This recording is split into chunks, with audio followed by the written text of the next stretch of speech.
Hello student, I hope you are fine. In previous video, we discussed about factorization using identities. Now today we will start our next topic, that is factors of the form x plus a multiply by x plus b, जिसको हम middle term factorisation method के नाम से भी जानते हैं। सो चलिए हम आपको बताते हैं कि मिडिल टर्म फैक्टराइजेशन मेथड होता क्या है। So middle term factorisation method expression है like x square plus 5x plus 6 y square minus 7y plus 12 3m square plus 9m plus 6। ठीक है, ये कुछ एक्सप्रेशंस है। तो देखिए जो फर्स्ट एक्सप्रेशन है x square plus 5x plus 6, अगर हम इसको फैक्टराइज करना चाहें तो क्या ये फर्स्ट या सेकंड आइडेंटिटी से फैक्टराइज हो सकता है? तो देखिए यहाँ पे फर्स्ट टर्म तो परफेक्ट स्क्वायर नंबर है, ठीक है, लेकिन जो लास्ट टर्म है 6 वो परफेक्ट स्क्वायर नंबर नहीं है। इसका मतलब यहाँ पे हमारी a plus B whole square और a minus B whole square वाली आइडेंटिटी तो अप्लाई नहीं हो पाएगी। नेक्स्ट क्वेश्चन देखिए Y square minus 7y plus 12, तो वाई स्क्वायर तो हमारा परफेक्ट स्क्वायर नंबर है। सिमिलरली यहाँ 12 भी परफेक्ट स्क्वायर नंबर नहीं है। नेक्स्ट वाला देखिए 3m square plus 9m plus 6, ठीक है, तो 3m स्क्वायर भी परफेक्ट स्क्वायर नंबर नहीं है क्योंकि 3 वहां पे परफेक्ट स्क्वायर नंबर नहीं है और 6 भी परफेक्ट स्क्वायर नंबर नहीं है। इसका मतलब यहाँ पे हमारी फर्स्ट और सेकेंड आइडेंटिटी तो अप्लाई नहीं हो सकती है। तो अब हम इसे फैक्टराइज कैसे करेंगे? तो उसके लिए ये हमारा नेक्स्ट मेथड है, that is middle term factorisation method. ठीक है, जो कि किस पे बेस है? फोर्थ आइडेंटिटी यूज करके हम इसको फैक्टराइज करते हैं। तो फोर्थ आइडेंटिटी क्या होती है? x plus A multiply by x plus B equal to X square plus bracket a plus B into X plus A B. ठीक है, तो अब हमें ये क्वेश्चन दिया रहेगा, ठीक है, और हमें इसे प्रोडक्ट के फॉर्म में लिखना है। तो देखिए यहाँ पे अगर आप नोटिस करें तो यहाँ पे a और b दो नंबर है जिसमें मिडिल टर्म दोनों ऐड होकर आ रहे हैं नंबर्स और लास्ट टर्म दोनों प्रोडक्ट होकर आ रहा है।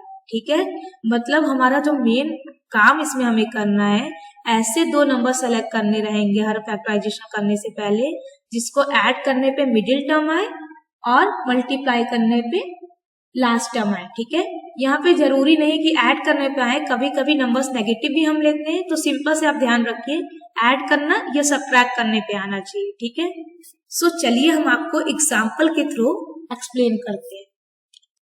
So example is first x square plus 5x plus 6। तो देखिए हमें ऐसा दो नंबर चूज करना पड़ेगा जिसको ऐड या सब्ट्रैक्ट करने पे 5 आए और उसी दो नंबर को मल्टीप्लाई करने पे 6 आए। अगर आप डायरेक्ट सोच सकते हैं तो बहुत अच्छी बात है, नहीं तो हम आपको मेथड बताते हैं कि आप कैसे फाइंड कर सकते हैं। तो लास्ट नंबर क्या है यहाँ पे?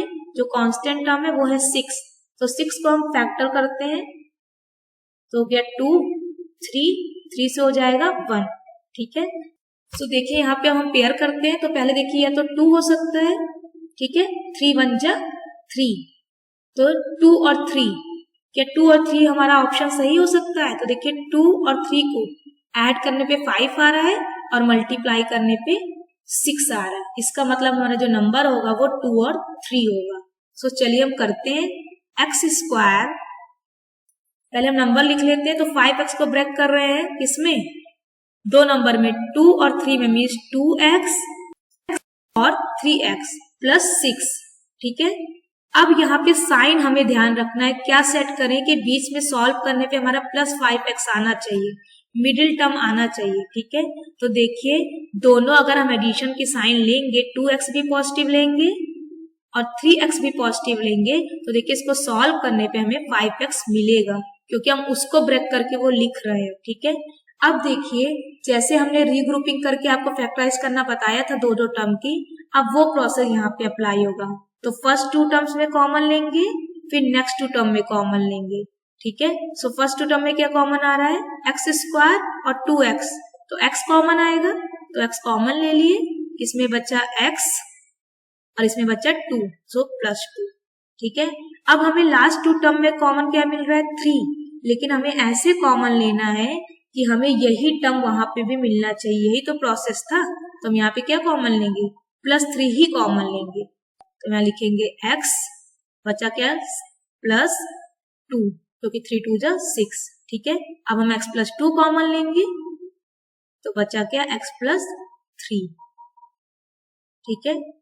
सो देखिए यहाँ पे प्रोडक्ट जो हमारा आ गया x +2 मल्टीप्लाई बाय x +3।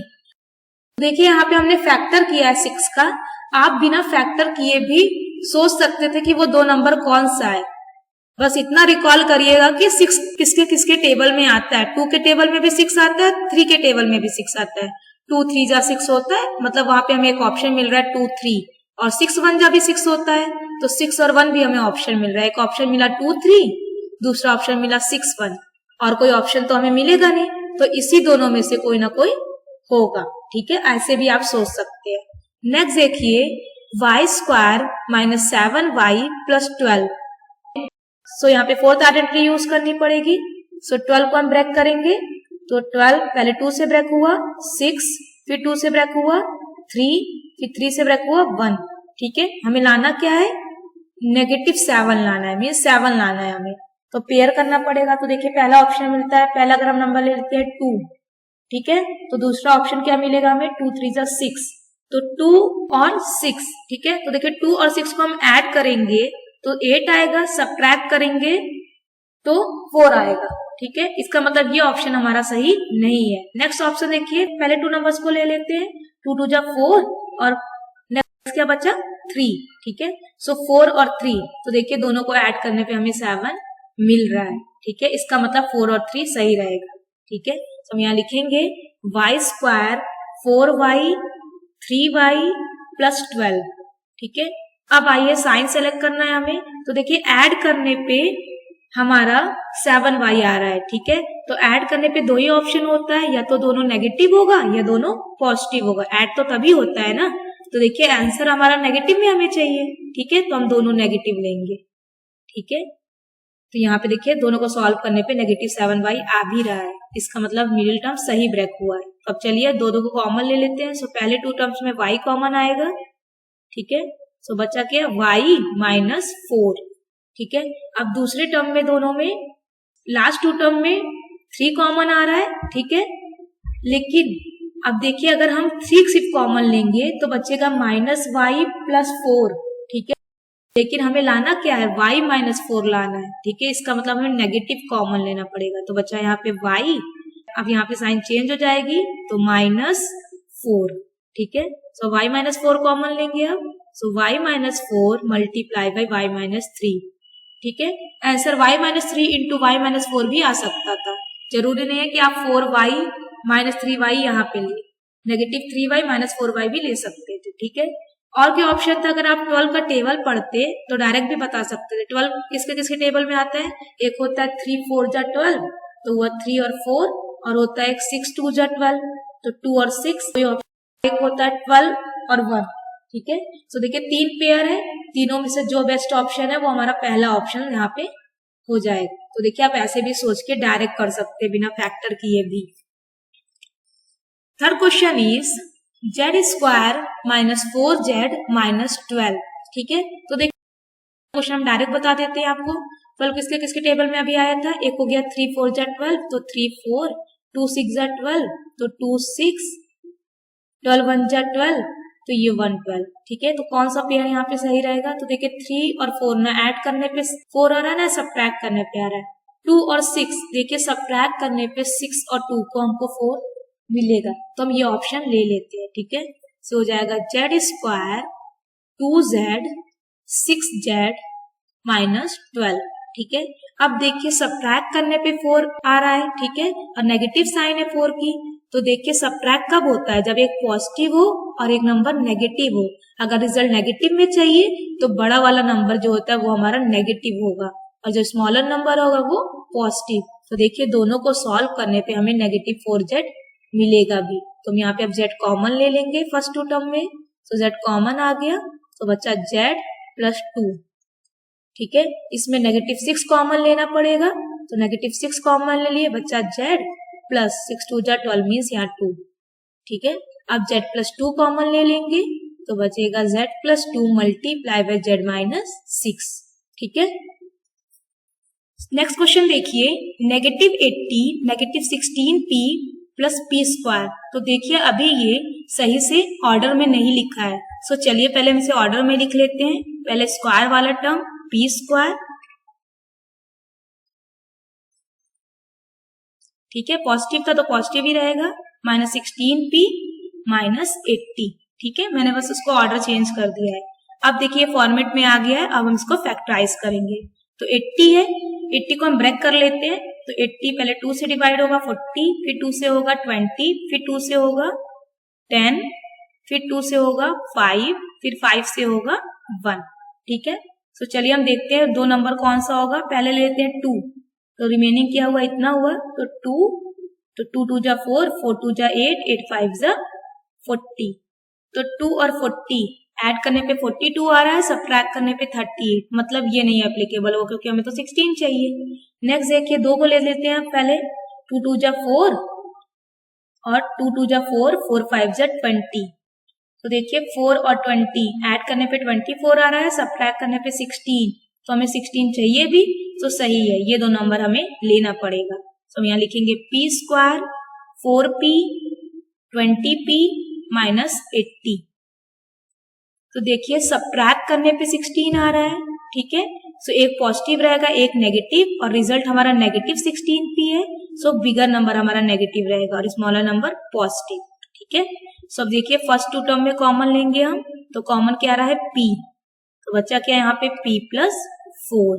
ठीक है, -20p और -80, देखिए 20 के टेबल में 20 भी आता है, 80 भी आता है, तो 20 कॉमन आएगा और नेगेटिव कॉमन आएगा क्योंकि हमें अंदर पॉजिटिव चाहिए। सो बच्चा यहाँ पे p + 4। ठीक है, अब p + 4 कॉमन आएगा, so p + 4 multiply by p -20। ठीक है, ये हो गया हमारा final answer. Come to the last part. So fifth is p square = -6p + 16। तो देखिए अभी तो हमारा वो फॉर्मेट में नहीं है जिस फॉर्मेट में हमें चाहिए। इक्वल के इस साइड हमारा -6p और +16 है, तो सबसे पहले हम उसे लेफ्ट हैंड साइड पे मूव कर देते हैं, तो हो जाएगा p स्क्वायर + 6p -16, इस साइड हम ले आए = 0। ठीक है, सो इस टाइप के क्वेश्चन भी आपको मिलेंगे 9th में। तो चलिए अब इसको फैक्टराइज कर लेते हैं हम।